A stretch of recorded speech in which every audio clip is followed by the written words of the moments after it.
In an address to the University of Zurich in 1947, Churchill urged Europeans to turn their backs on the horrors of the past and create a European family of justice, mercy, and freedom, perhaps even building a United States of Europe. He was an early advocate of British entry into the European coal and steel community, which was proposed in 1950 and established in 1951, with the goal of fostering free trade between France, Germany, Italy, Belgium, the Netherlands, and Luxembourg. It would ultimately take over 20 years for Britain to realise it was falling hopelessly behind its neighbours in Western Europe economically before Britain joined what was by then the European Economic Community. There was an Indian summer for Churchill politically. Despite failing to reclaim power from the Labour Party in the 1950 general election, Churchill retained the confidence of the Conservative Party as their leader.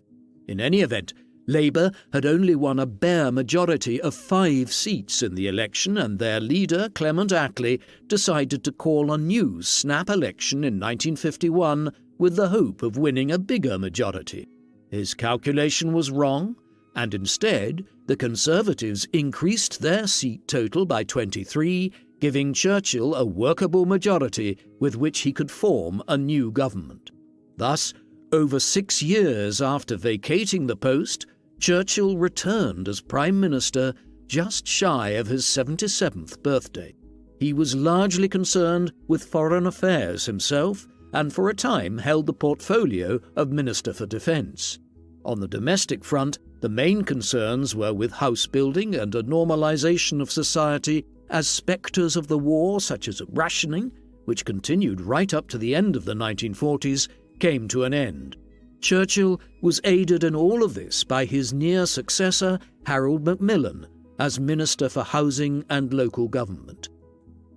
In 1953, Churchill received an honour which is often overlooked in studies of his life.